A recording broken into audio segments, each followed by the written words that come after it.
Hello, listener. What you're about to hear is a Warui Deshou Patron Unlock. This is material which our Patreon supporters have early access to.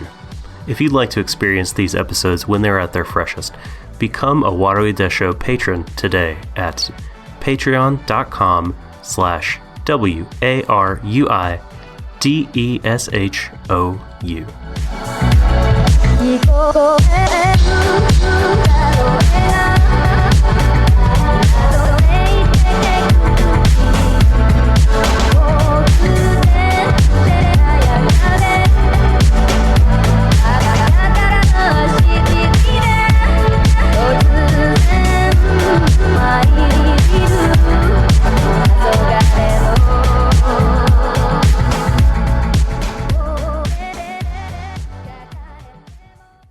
Warui Deshou.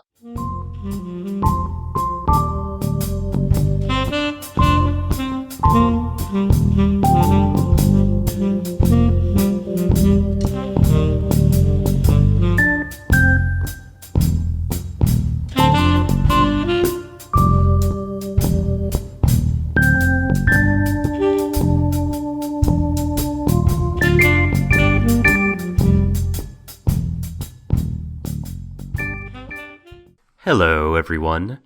Good morning, good afternoon, good evening, ladies, gentlemen, and MBs. Welcome to Warui Deshou's second stream.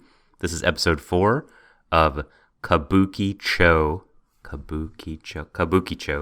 Sherlock, Shirley, Poppinlock, and other mysteries.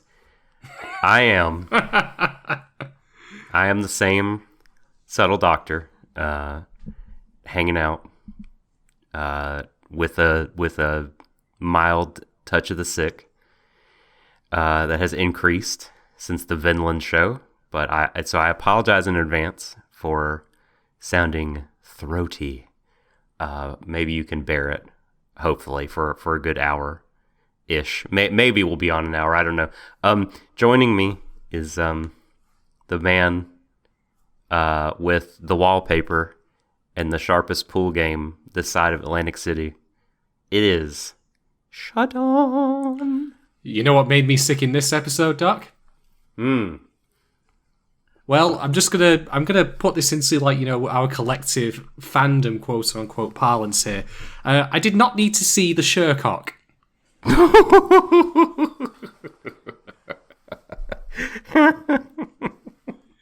Yeah, like when you've got a pre-credit stinger of, a censored, like, Sha, like, song over, the fucking Sherlock. Yeah. And that's, like, a joke, because then, the 16-year-old boy who's half naked in the same, sauna as him goes, he's a professional. And I'm like, God fucking damn it. I mean, the pain was real. It wasn't like, the pain from belly laughing. It was the pain from my spleen, like, feeling like it was going to explode in my, in my stomach, like a frag grenade, just from having to comprehend that moment, that's what they thought would be funny. Sherlock with his cock hanging out. Great. Don't be such a prude, Shadon. It's just his dangling modifier. It's not a problem. Dangling modifier. Dangling modifier. Hey Doc, I have a couple of health problems. I think there might be something wrong with my dangling modifier.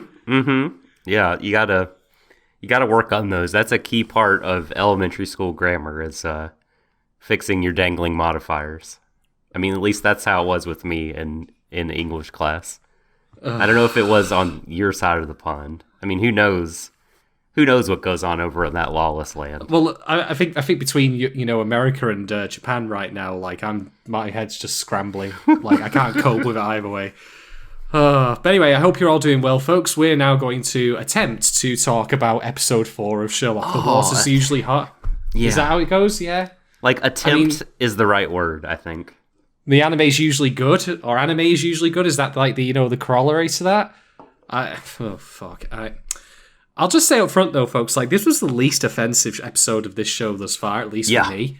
But then, if I may start on a talking point, I, a long time ago, wrote for Wave Motion Canon an article about Aka 13, the show that was so dull and boring it served as a sleeping aid for me. And I remarked how, okay, I have a show, Kobayashi's Dragon Maid, and I have Aka 13, okay? Now, Kobayashi's Dragon Maid, generally speaking, was really good apart from certain characters in it that I absolutely hated and wish I could shoot in the sun. But for all that show was good with problems, it was infinitely more interesting to talk about than Aka 13, which I watched and I came away with absolutely no reaction to whatsoever. It was just a gust of wind that blew over me, and that was it. It was gone. Gust of wind. It was so. Here's the thing, right? Like, in a strange, twisted, masochistic sort of way, I actually care less for this episode than the previous ones because there's less to talk about. Like, at least I could, like, you know, throw shade at, like, you know, various elements. And there are some bits in this episode that I certainly didn't care for. Granted, there is one bit I actually did like in this episode, which I will talk about soon enough. But, like, I'll also state that we are now on to episode 4 of this show, and there's something very telling about how the mystery just kind of comes to Watson, Holmes, and Moriarty, rather than being something they're contracted to do. And the mystery itself is very thinly detailed, and it almost feels like the show has run out of steam already, ironically. Like, I mean, whether you like it or not, like, in the sauna. At least... Hey. Yes. I mean, come on, like, can we not have something a bit more interesting than this reheated, like, you know, nonsense murder? I mean, I'll be fair, though, like, you know, it admittedly, you know, wasn't the sequel to Given that I expected, but hey, I'm glad it did it. You're right. That's, you know, I was thinking too. I was like, the seasons enter into the Deshou again for an encore performance. And speaking of Miss Kobayashi's Dragon Maid, did you happen to see the thing that was going around Twitter, the local news story about the Dragon Maid manga? I did not know. It was it really struck me as funny. Like, it's basically a mom just saying, like, you know, my daughter checked out this manga from school, and she was like, Mommy, I know you won't like this. I want to show it to you. And there was a girl exposing her breasts and just stuff like that. That really, it made me laugh. And the school was basically just like, you know, parents should monitor what their child reads. Like, there's different levels of acceptability between households, and we have librarians that, like, make sure, like, that the content is suitable for the age ranges that your child is, you know, very sensible. But it just made me laugh. Like, suddenly Dragon Maid is on the news, like, years after it comes out. Oh, well. Very weird. I mean, I was recently enjoying, you know, Parliament, and some random lady who I believe is a transphobe, so fuck her. She was holding up a sign saying, you know, with Lily from Zombieland Saga saying, shut up, TERF. So, you know, yeah. like, anime keeps bleeding over in the most unusual ways, and usually it's either funny or righteous or both. So yeah. you just keep doing that. Yeah.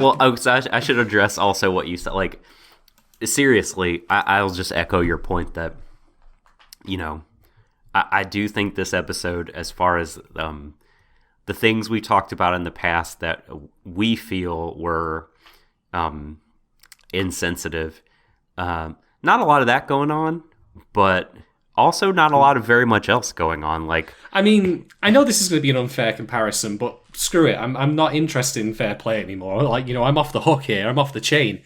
So let's just compare and contrast where this series stands at episode 4 versus Vinland Saga. What happens in Vinland Saga on episode 4? So much has happened, you know. Yeah, so much. You know, the pace was exquisite. We had, like, the moment, like, you know, Thor's death and all the build up to that, and then the horrible shit that was going to, like, it had me hooked at that point. I really wanted to see more of it. To me, this just feels like someone inflated a whoopee cushion and just let it out. I mean, you know, great party trick for children, but I'm, you know, demanding a lot more than that, if I may say so. And then I can compare it to other shows that I've been watching recently. I mean, let's take, for example, Beastars.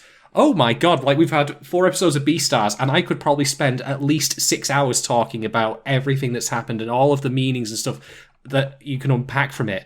And Otherwise, like, I'm just here like, whatever. I mean, I'll be fair.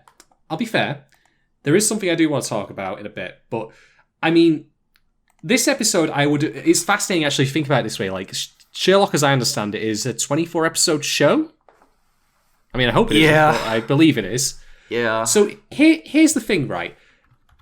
There's a thing about episodes and their placement in a series that I find interesting, because I reckon that you could transplant this episode as presented to later in the series, maybe swap in a more impactful one, and it would probably read and play better to the audience than it does, well, or to me at least, than it does right now, without you actually having to change anything. Because there are times when you want episodes that have a quieter pace, where characters just, are shooting the shit and, like, the mystery just kind of falls on their lap, rather than all of the stuff that happened before. So it's a question of, like, managing your tone across your series and your, like, pace. Like, you little downtime, and then we build back up, and then we have downtime and build back up.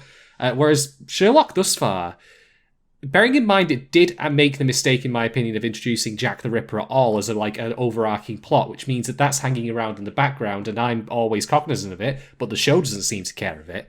Like, this has all been downtime thus far. Despite all the horrible stuff that's happened in it, like, no one takes it seriously. And now we've got this, like,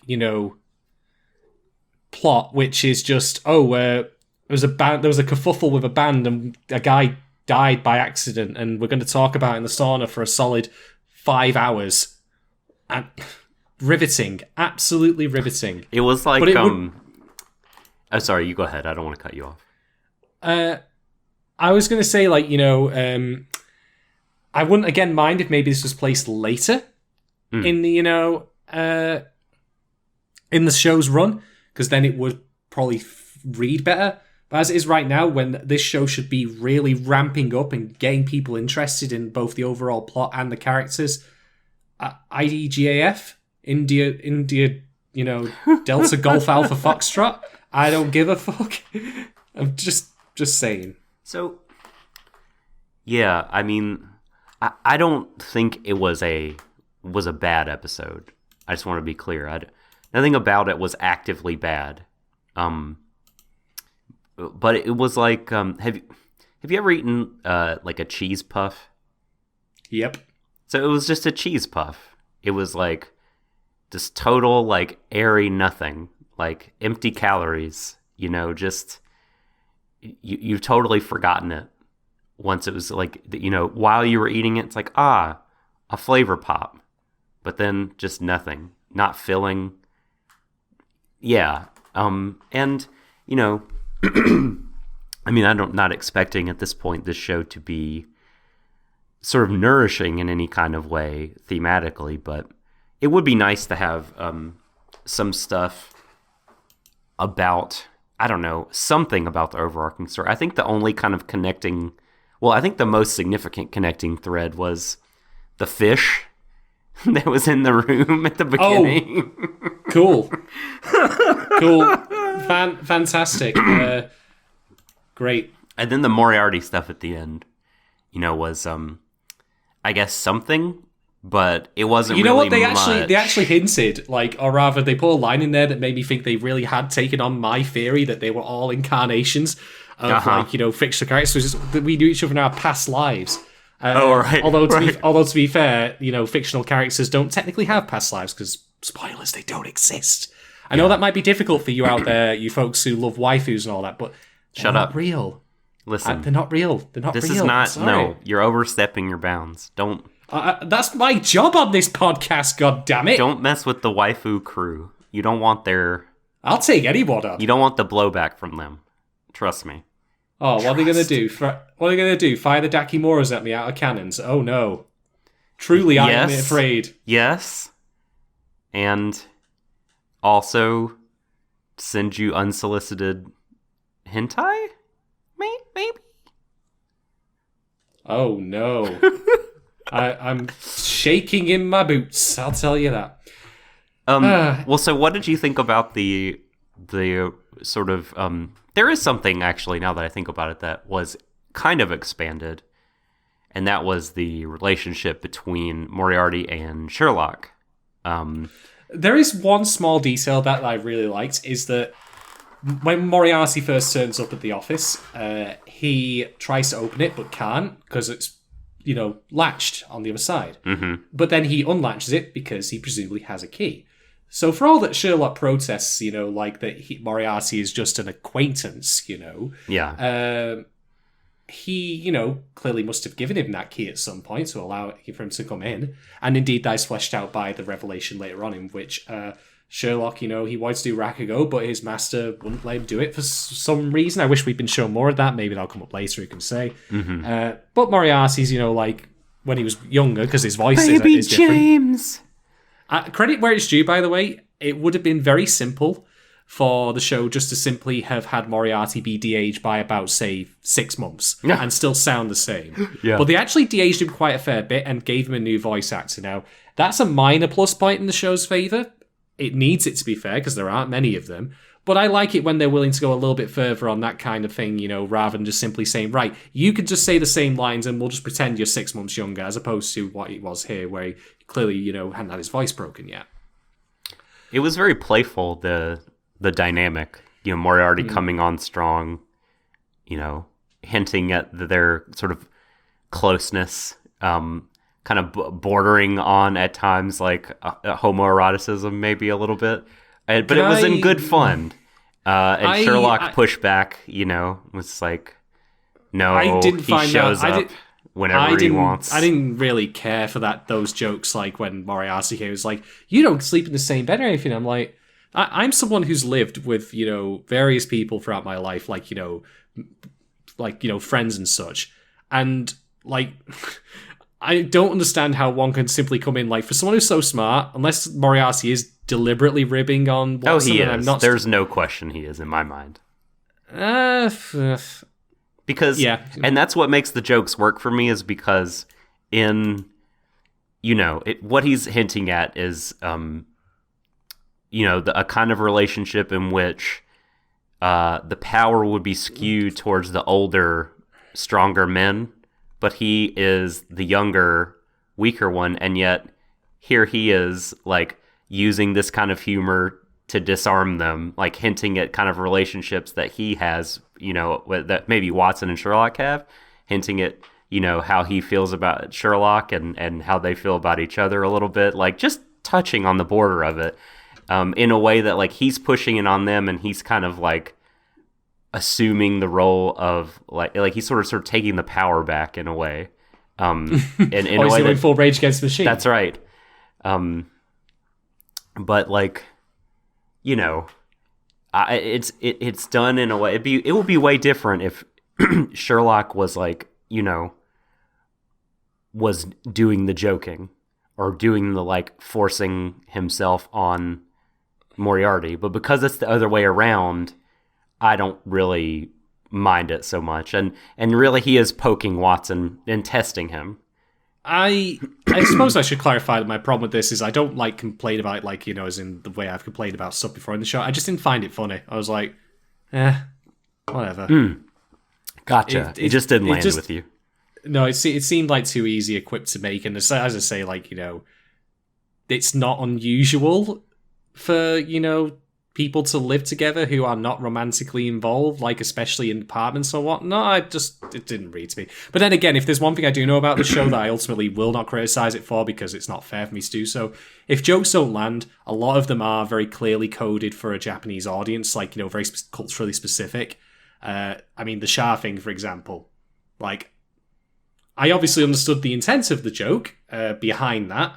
Thanks for that show. That's a a mental image I really, really needed right now. But obviously that's also why there's a lot of jokes at Watson's expense in this episode about how he has no idea about how the baths work, and all the rules and etiquette for all that, and that's like funny. But I'm here like, Well, do you think there's another dimension to that? Maybe it's not just about like baths, but maybe about like the complicated nature of social performance, sort of hinting back at Vorgelia's ideas, because there are these complex rules of etiquette in this place that you have to follow, and Dr. Watson is very new to all of it. I want Vargelius Furious to be right, but here's the thing. Even if it is, there is a different show that is currently airing right now that is doing it infinitely better than this show is by a mile, and that's Beastars. Mm-hmm. So even if that's accurate, it's not working for me. Mm-hmm. It's inferior in every way imaginable to a show in which, you know, you've got the most timid wolf imaginable, just like, you know, trying not to like lose his shit. Look, anyway, I'll save that discussion for a different time. I honestly think like these are just literally meant as jokes at Watson's expense because he's a fish out of water. It's that kind of humor, yes, which can work. Yeah, that can work. Too. Yeah, mm-hmm. But I don't read them personally as anything more than that. I don't read them as anything deeper than that. Now, I could be wrong. You're more than welcome to disagree with me, and I'd be very happy to hear such disagreements. But as it stands, I'm just like, the humor's really just not working for me. And again, I will grant, a lot of that is because it is very rooted in Japanese culture. I'm not going to ask, you know, Japan to make shows specifically for me. That's stupid. And it would be, you know, incredibly, you know, there'd be so much homogeneity, like, you know, if that was like catering to Western audiences and all that. But in the absence of that, I've got to work with what I've got. And thus far, Watson doesn't know what you drink the milk afterwards. Isn't that witty? Isn't that funny? I don't get what? Well, it's just like you said, the thing about like oh, you're living together now. Are you washing clothes together? You know what that means? Like, clearly Moriarty is super smart. We know it from the show. We know it from the material adapted from, and it's so absurd, and that's part of why it throws off Watson. And he clearly enjoys playing a bit of cat and mouse with Watson and with Sherlock. I will say though, optics are a big thing, so I do find it a bit odd and even a little questionable that Moriarty is making those jokes, and yet he's the one who then invites both Sherlock and Watson, who are men who are substantially older than him, to a shared public bath. Again, maybe that's a Japanese thing where that's not seen as unusual in its own right. Mm-hmm. But, I mean, it also probably wouldn't have hurt if, you know, the episode hadn't opened with Moriarty's friends being with him.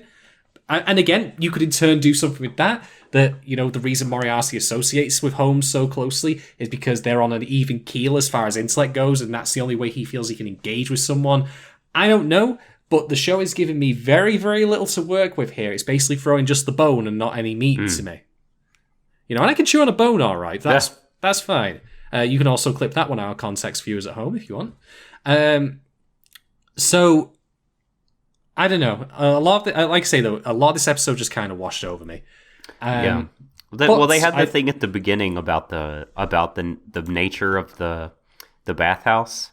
Because, you know, Moriarty invites them out, and Watson says, like, oh my god, like, I've heard that places like Eighth Heaven, it's like naughty people taking naughty baths, doing things that are inappropriate. And Moriarty is just basically like, no, man, you just go and do your thing, and it's just its own kind of place.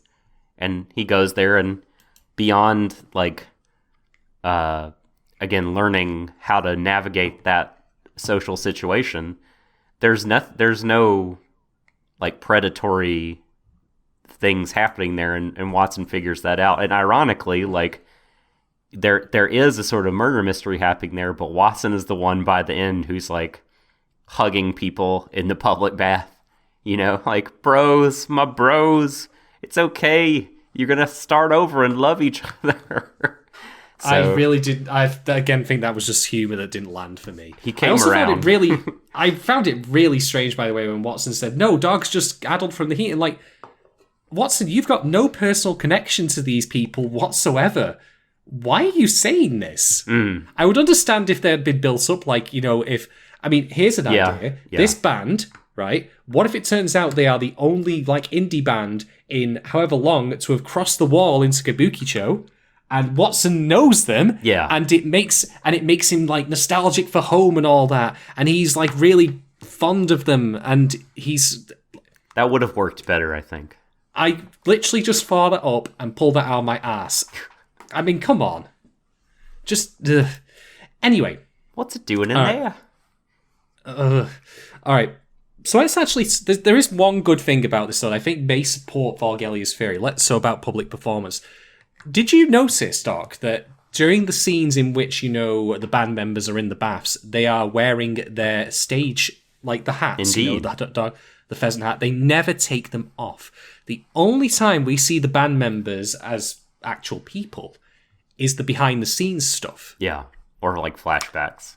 Yeah, and I mentioned Given before, and you and I discussed the idea of public versus private performance, and I'm not going to suddenly, say that this episode of Kabukicho Sherlock has a candle to hold to the exploration of that idea in Given. No. But it does have a good, visual parity, clarity to it. Even, in the bathhouse, after the event has happened, they're still hiding a little bit of themselves from each other, and it's only as the scenes go on that the truth comes out. But they're still, hiding behind their stage front personas. I actually wish in some way that maybe they should have taken those hats off at the end when the confession happened. But I liked that idea that, the band, certain members hated each other's guts, and that was only ever displayed, when the masks were off, so to speak. Mm-hmm. I thought that was a neat little visual trick there. Again, it didn't really land or do that much for me because these were one-shot characters. In turn, it would have probably been more effective for me had there been some personal connection. I think Moriarty says, they are one of the most popular indie bands around. And I'm like, that's great, but can we be shown that? Can we have, some actual personal connection between our characters and them rather than simply being told that? I don't know. It would have been nice. Yeah, I think I do agree that there are certainly a lot of this episode that could be tightened up, that could be spiced up, because, I mean, for an episodic show, I gotta have more in these one-off shots to really get into it, or this one is just kind of gonna fall flat. And there's things that I conceptually like about it, but man, I don't know, just why it really didn't leave me with anything really strong, feeling wise. It didn't do anything for me emotionally, and it didn't do anything really too much for me in terms of thinking about the overall story. And the mystery wasn't really, it's not really about you solving the mystery at all in this one. It's really just nope. Let's sit these dudes down in a room and we'll talk to you for over half the episode's runtime. Now, one thing I should mention as well, while I would like a more, personal connection between the characters in the band, the original home stories, they didn't really have that. And the thing is, a lot of them were, as you say, about the mystery, or also about, moral lessons or ideas afterwards. One of the previous episodes that we covered, the one about the, robbery of the pawn shop by the part-time flower lady. In the original story that was based on, Sherlock Holmes remarks that, the person who, her equivalent in the original book, had a really great mind, but had chosen to waste it on crime. And it was kind of like a moral lesson about how, intelligence should be used for the betterment of man.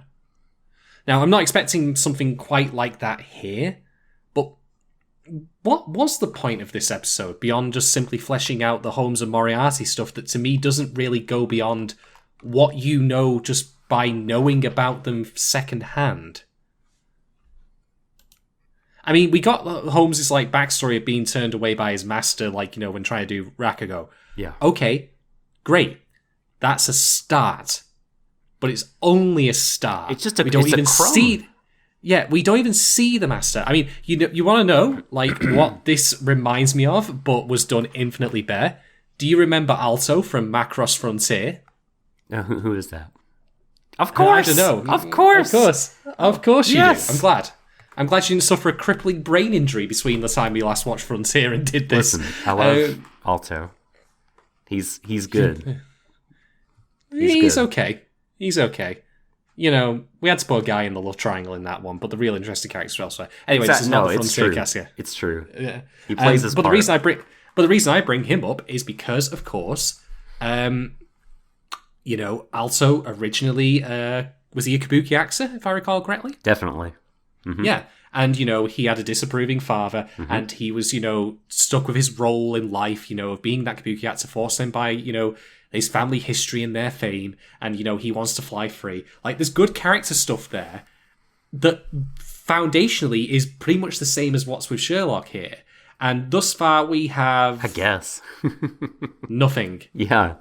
Like, I mean, even in the first episode in Frontier, we got to see that Alto had ideas beyond his station. Mm-hmm. Like, he wanted to be something more than the role that he had previously and all the insults that were piled onto him, and we got to see him rise to that occasion.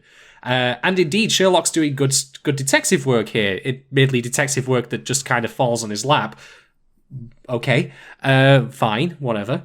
So, you know, the framework itself is not, you know, is so inherently flawed that it can't work. I'm just saying that there needs to be more to it, which I think is going to be our overriding criticism of the entire episode, which is, can we have more, like, of anything? All right. Well, and over the series as a whole so far, right? I mean, I think, you know, people that really like the show are going to say, well, you know, don't judge this too harshly in isolation, right? It's just a singular episode, and more will be revealed slowly over time, and I'm all, you know, I'm fine with the slow drips too. But if the drip is slow and in the background, then the foreground needs to be interesting still to hold my attention. And B, you know, we're 1/6 of the way through. We got 4 episodes, and I still don't feel like we've gotten enough to sustain me, honestly, as far as all this goes. Nope. The Sherlock character, the Moriarty character, the Jack the Ripper business, you know, they could be interesting, each one, but there's not enough there yet. The show, like, clearly doesn't seem to think they're that interesting, if I'm being quite blunt. So, yeah. All right. Anyway, I'm going to move on to another talking point now, and this was something that was brought up to us on Twitter, and I think it's going to speak to a wider issue in how fiction is constructed and also how people critique it. So I want to give a quick shout out to a gentleman named Mudakuntweets, who tweeted back to one of our threads on Twitter, and I actually have it here. And I'm going to read the tweet exactly. This is at Mudakuntweets, by the way, if you want to go follow them. PPS, you need to read the post, this referring to the post in which Mudakun originally put this up here, or plenty more stuff on how Rampo, creator of the Japanese Sherlock Holmes, published all his detective stories in pseudo-scientific exploitation mags in the 30s. They all took place / involved seedy locales and extreme sexual paraphilias. So, what is all that about, you might wonder? Well, we've complained before, or rather I probably complained the most, that I don't understand why this show is set in Kabukicho when it seems to have at best a complete disinterest in the setting and at worst an active, distaste for it. And so what Mudakun is saying is that this show is patterned after Rampo's work. Now, who is Rampo apart from sounding like, you know, Japanese Sylvester Stallone? Rampo refers to Edogawa Rampo, who is basically the Japanese equivalent in the 30s and 40s of Arthur Conan Doyle, and indeed actually tried to translate the Sherlock Holmes stories to Japanese at that time, and has written a prolific number of books and stories. I'm going to now read a paragraph from his Wikipedia article, which goes thusly.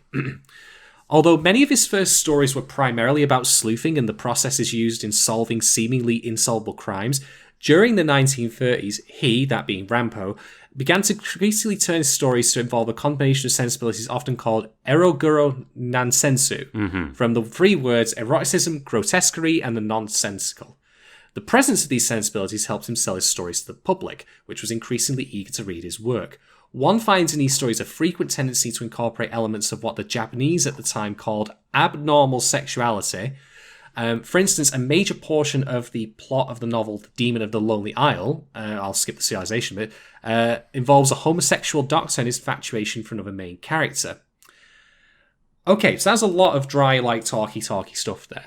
Here's the thing, right? If Kabukicho Sherlock is indeed being written or patterned along the works of Mr. Rampo, I have 2 points to make to this. Firstly, it's not 1930s anymore.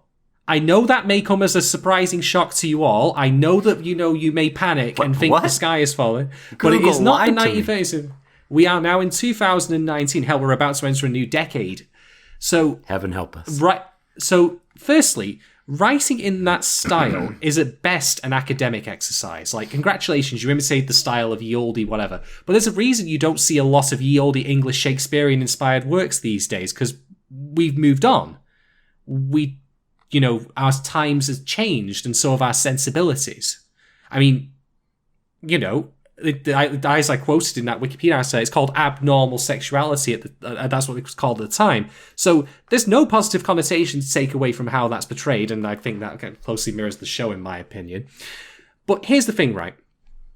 Even if it was being written that way, like, if you then wanted to defend it and say, well, they were deliberately doing it in that kind of style, it was, you can't, judge it for being like, this work from the 1930s because they're trying to imitate the way that was done.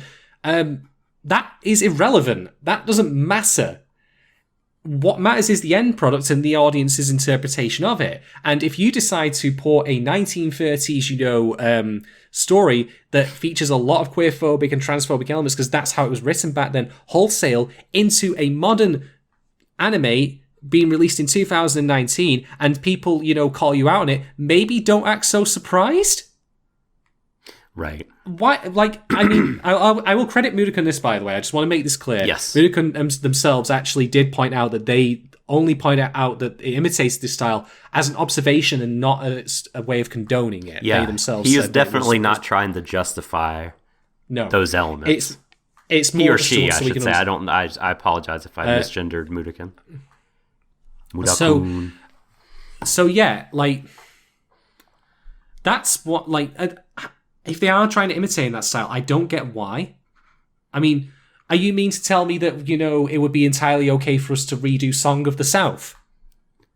I don't think so. Well, somehow I doubt that. Well, I think it's because, so, like, for example, over here, a lot of detective fiction emulates Doyle, and the elements, the problematic elements are different, or are certainly not the ones that are in Rampo fiction, in Doyle fiction. But I mean, maybe it's the same. Like, he's such a big kind of towering figure in the genre that so many people were influenced by him and then go on to influence other people. And it's just kind of in the DNA of writing that genre fiction to some degree or other. Maybe.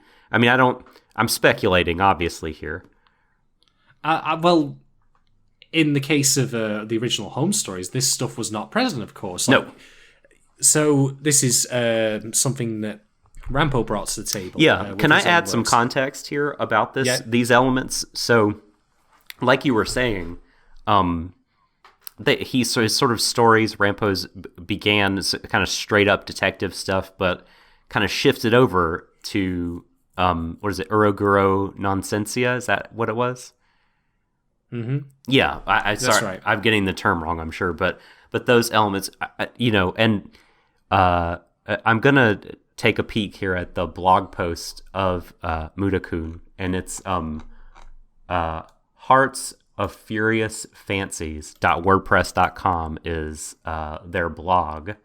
And maybe we'll just link it directly to the post in the show notes. But there's a lot of good information on Rampo here. And it says in the post that when he wasn't writing detective stories, Rampo hung out with his friend Junichi Iwata, who was a Japanese anthropologist who studied like homosexuality in Japan. And apparently there was this idea that gayness in Japan was the result of like gender and sexuality being contaminated by Western ideas, that there was nothing inherent, that gayness wasn't this natural thing, that it was like a corruption of the Japanese culture.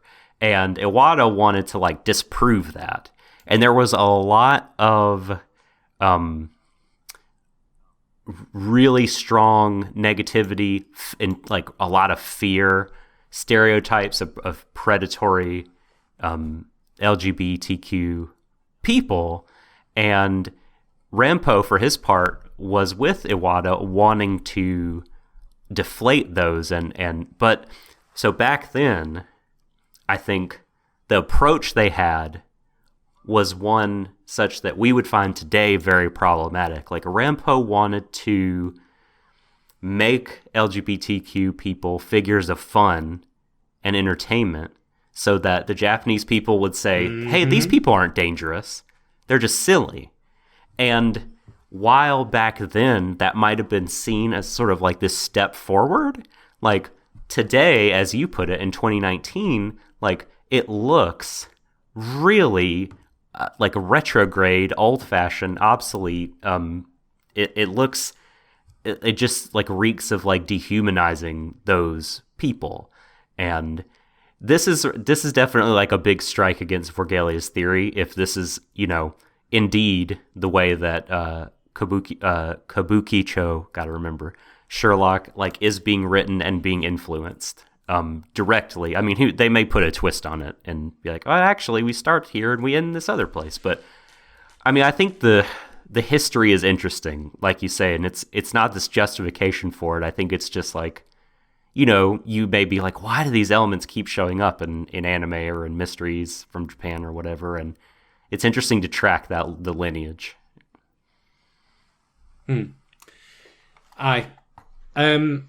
One thing I'll mention while we're here, by the way, is that from what I understand, thanks to Kate Rose, one of our lovely patrons, this particular Sherlock story is based on the Abbey Grange story, which I have read the premise of on Wikipedia.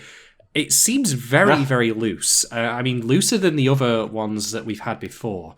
If you know differently or feel differently that it represents a different story, because I've gone through all of them on Wikipedia to at least look at the plots and try and match them up, feel free to tell us. But otherwise, it's kind of gone right over my head, if I'm being quite honest. What else is there to say? Well, okay, no, I'm not going to lie here. I don't really have much else to add. I don't feel like... I think I could have skipped this episode entirely without consequence, which is not a good sign, but it is also similarly, the least problematic and offensive episode of the show thus far. Sherlock notwithstanding. Thank you very much for censoring that. I really appreciate. Do you have anything else you want to add, Doc? Not really. What did you think about Moriarty being part of the... What's the name of the gang? Being what, sorry? Yes. Oh, the Irregulars. He's their boss. Or a boss. It really wasn't like... I feel like some people be like, like a nugget. But it doesn't really tell me anything more. It's nah. Moriarty is a criminal mastermind? Well, slap me sideways and call me... Again, I don't even know if you can assume that from him leading like a bunch of young pickpockets. Well, they call him a boss, but I mean, like, okay, criminal mastermind may be overstepping the mark, but nonetheless, he is a mob boss or a gang boss, whatever. Like, I got it. Like, I knew that before I even knew this show existed. So, thank you for confirming what I already know, Kabukicho Sherlock. Are you next going to remind me, that the sky is blue and that fire is hot? I mean, I've got my hand, on a stove right now, and I'm telling you it's nice and cool. Oh my god, Kabukicho Sherlock just reminded me. Oh my god, my hand! Yeah, exactly. No, I don't really have much else to add. So I suppose, if neither of us do, we will move on to our patron questions. This is... let's see. We've got 2 questions from Kate Rose, actually. So, next Sherlock episode, could you talk more about the various viewpoints the anime is using / being told from? Okay, to answer this as best as I can, the home stories, for the most part, not all of them, mind you. I think I had said previously all of them were this way, but that's actually not true. There were exceptions. But the vast majority of home stories were written from Watson's perspective. He was the one who was passing, the strange world of Sherlock Holmes and trying to, otherwise humanize and even interpret, perhaps in his own way, this figure, this man who was just beyond us mere mortals in terms of his intellect and deductive powers. And that works. I mean, that to me felt like a smart move on Doyle's part for writing a mystery story, because Watson's perspective and his lack of knowledge about the case as it goes along mirrors the audience. He keeps us, on track. Acting as that kind of race, so that works. This show doesn't really do that. It seems to go for more the kind of omnipotent narrator viewpoint perspective, rather than being tied to Watson permanently or the vast majority of the time. And that's fine in itself. I'm not saying that every Sherlock Holmes story needs to be written in such a way that we always pass it through Watson's perspective. I mean, there have been plenty of Holmes stories where Watson has just been a bumbling comedic sidekick, and that can fit the idea just fine, depending on what you want to do with them. But everything that Watson does in this show, it really feels like it should have been written from that perspective. He's a strange man to the Kabukicho people, but he's in a strange land as he perceives it. So then again, this is also the fault of the show's presentation of Kabukicho, in that it just seems very normal otherwise, which would again be fine if there was a point to the wall that was clearly explained to us. But, there's none of that. It feels to me like there's so much missed opportunity in making use of the existing framework to have Holmes explore this unusual place. Which, I mean, for all that the bathhouse, for example, was supposed to be a den of iniquity as it was described by Moriarty, it's very telling how his image of it, of all this lurid stuff Watson, with women and all that, Watson doesn't match the reality, which is just people in a bath. It's presented as the plainest, straightest thing possible, which, again, I find really, really odd. I'm not saying it needs to match that entirely, but it needed to be unusual and distinct, it was presented. I mean, if I were taking this show as any kind of, measure of what Kabukicho actually was like, which I wouldn't normally, and I thought, I'll go there, I'd think it was just a fairly ordinary place. What if that's sort of the point, right? We just talked about Rampo and his anthropologist friend, wanting to kind of demystify all the, stereotypes, den of iniquity. Maybe that's the whole thing, is look, it's a weird place, and that it has these, weird rules you meant to follow, for etiquette, but it's not bad. You're safe and fine. It's not what you think it is. I would be okay with that if they were doing something with it, but they're not. I mean, the wall exists in this show. It has to be there for a reason, and it doesn't even need to be a reason that, is in the show's, own diegetic universe, makes sense. No. But with 4 episodes in, I don't know why the wall's there. I don't the evidence that we have been shown visually actually counters the idea of it needing to exist in the first place. I mean, Watson is the only person we've seen cross it. Do people cross to the other side? Why is it here? I'm very confused by a lot of this show's use of its elements, what purpose things serve. Because I can't tell. I really, really can't. I mean, I can look at Beastars, for example, and I can point to so many visual elements in that. Here's Haru, the white rabbit who everyone thinks, sleeps around with a load of people and is, shameless and all that. And, there's a certain element of truth to her hooking up with a lot of people in that show. Fine. But when Lugosi meets her for the first time, he sees her as she really should be, that she's, a caring, kind and nurturing individual who tends the garden at the school. That's how she's framed. There's a lot of intent to the environment there that meshes with the character. In this show, blip, blip, blip, blip, blip, blip, blip.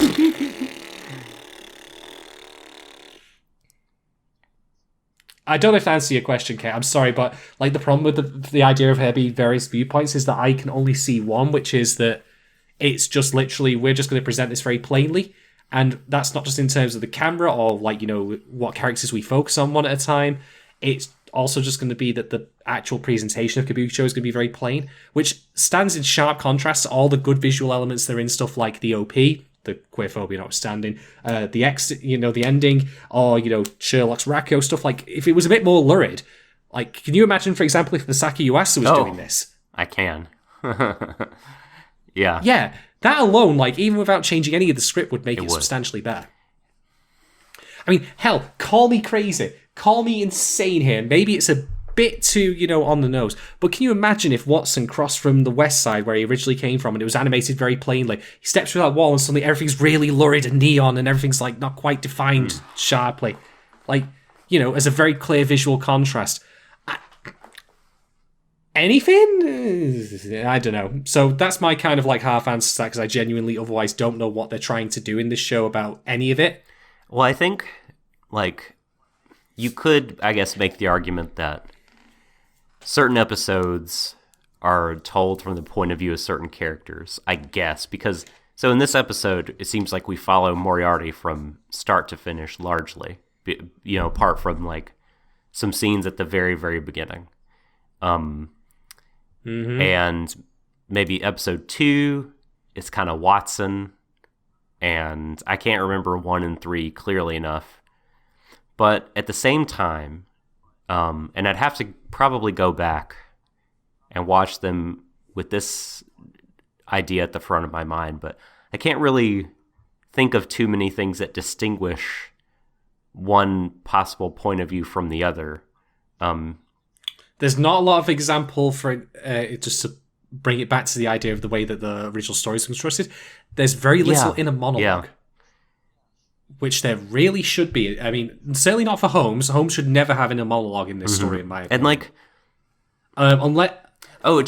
so, like, you might say, well, the scene at the end of this episode with Moriarty and the Irregulars, like, this is sort of proof that the episode is told from his point of view, because it's kind of his scene. He's the only major character that sees it, and on and on. But we get little scenes like that in other parts of the show, too. So I don't really know. I'd have to really go back and look to... Maybe I'm missing it, that idea is there, but I'm not sure there's enough there to support the theory that there's kind of multiple viewpoints. It largely seems to be like the camera is like a third-person omniscient narrator. Yep. It's just basically, you know, the racetrack coordinator from Super Mario Kart. Like you. Yeah. Dude on the cloud. Lakitu. Dude on the cloud. Yeah, exactly. We have this is one sorry. Like, there's this comes from my 4-year-old son is like whenever we play Mario Kart together, he'll just drive backwards so that Lakitu gets all up in the screen, you know, and is like saying wrong way, and he has a little, he's like, he'll sing his little song like Lakitu, Lakitu. He called Lakatoon, Lakatoon, Lakatoon, Lakatoon, Lakatoon. So I can't really think about Lakitu without thinking about this whole thing that happens in my family with Mario Kart and Lakitu. Genius. So, last question here. This comes from Kate Rose again. What do you think James's true intentions could be? Mr. Beckett? Oof. Call in now. No. I know what James Beckett's true intentions are. He's gonna pull cold water over everything because he's an anime critic. Oh, I'm never going to be able to live down that joke. He's never going to talk to me again for that one because he is a living bucket, man. I'm just too good. Oh. I could just end the podcast right there, and I really should actually, but never mind. No, we're of course referring to James Moriarty. I'm going to be blunt here. I have no idea. And here's the thing, right? I say I have no idea, and I really should be able to give you a different answer than that. I should be able to speculate immensely on all sorts of reasons why Moriarty, you know, is doing the things he does. Here's the thing, though. I think you and I actually did, you know, discuss the idea that maybe Moriarty's sister has been offed by Jack the Ripper in the past, and he's trying to find out. If that is the truth, the show really, really should have provided more hints. Well, the sister is still alive, I think. Because he refers to her as if she is in this episode. You know, because I thought about you whenever Watson said, "So, Moriarty, do your parents get mad when you stay up past your bedtime or whatever?" And he's like, "No, they don't, but my sister really thinks it's unfair." Okay, fair enough then. So that's out the window. So I've now got less to work with. Okay, we don't even need a concrete answer at this point. We don't need like a scene where Moriarty tells one of his irregular crew members what his actual share my plans with you. But for a mystery show that is bringing in like, you know, these famous characters, it should have really worked up until this point to give us more things to chew on and more things to think about than what we've had thus far, which is he's Moriarty and he's, you know, like 16 and he presses like, you know, 4-leaf clovers in a book and kills moths because he's a troubled child. I'm like, that doesn't to me deviate or flesh out enough from the information that I know about Moriarty that I bring in simply by knowing about Sherlock as a, you know, as a canon. Which is really bad when you think about it like that I could literally not know any, like, I could literally, like, not even watch this show, and my understanding of Moriarty as presenting the show would not be too different. The only thing that would really change is his age and the fact that he has a sister. That's it. And again, how many shows have you and I talked about where by the 4th episode we already have many, many characters who are incredibly well fleshed out without also giving away all of their, you know, own agendas or ideas ahead of time. Yeah. Yeah. So the honest answer, Kate, is if I wanted to speculate, I would be making stuff up out of thin air because I have very, very little. We clearly has ideas for Holmes and possibly Watson. He wants to use them for his, you know, whatever his scheme is, and he's got some kind of vendetta, perhaps, with the Clovers. It seemed like that's kind of all we know, and it's really hard to connect those two things. It's no.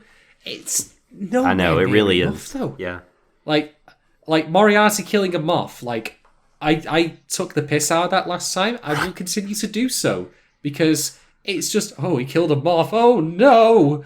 What a criminal genius this person is. Ah, moths beware. He'll construct a giant nightlight and you'll all fly into it and then you'll be sorry. So, no. I genuinely have no idea. About the best thing I could suggest is maybe my expansion on my meta theory, which is that, you know, he's comparing Watson as presented in the show, the person we see, to the Watson of the books. And that's why he calls him a fool, because he knows that the Watson of the books was far more intelligent and likable and interesting and cool and probably good looking to boot than the one we have here. That's about the only thing I would be willing to speculate on. And even then, that's based on nothing other than past lives joke and my own, you know, crazy ability to wax lyrical on stupid fan theories.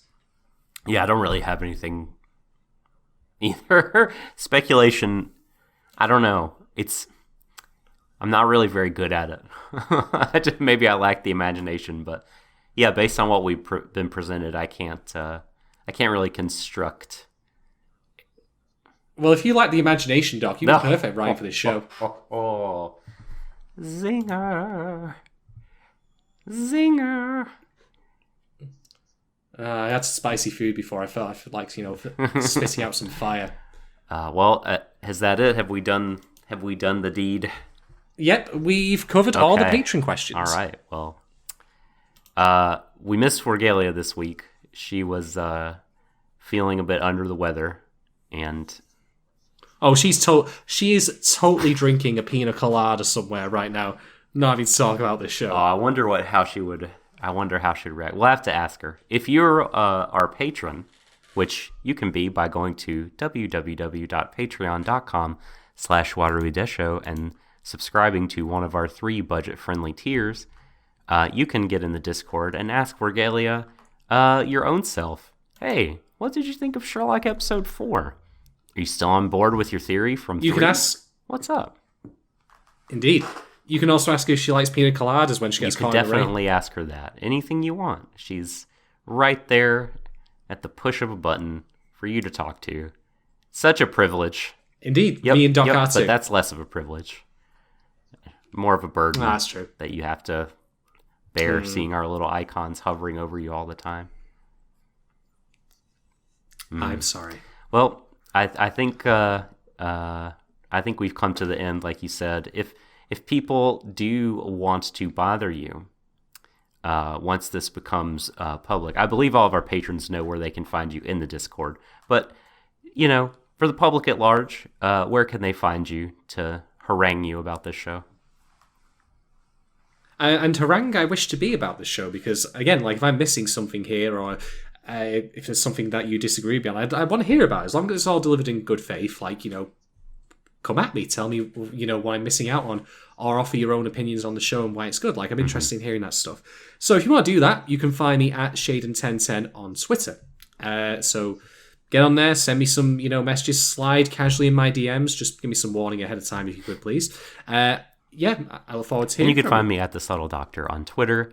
If you enjoy our show but can't or don't want to contribute to the Patreon, A-okay, not a problem. But you can always find us on Apple Podcasts, YouTube, SoundCloud, Twitter. Just Google our name, Warui Deshou, and whatever platform that you'd like to interact with us on. And it's there. You can email us, waruideshow@gmail.com. Give us some likes, some 5-star reviews, some follows and shares, etc. That would help us out tremendously, and we would sincerely appreciate it. But indeed. Yeah, we love you all. Thanks so much for hanging out and listening. And a special thank you to our lovely patrons, to Kate Rose for asking questions, and for all of our Indeed, to all of our so supporters, and all of those listening for free and on demand as well. We love and appreciate you too. Much respect. So. With that, he is Shadon, I'm the Subtle Doctor. Until next time, embrace each other, everyone, to the ends of the universe. Good night.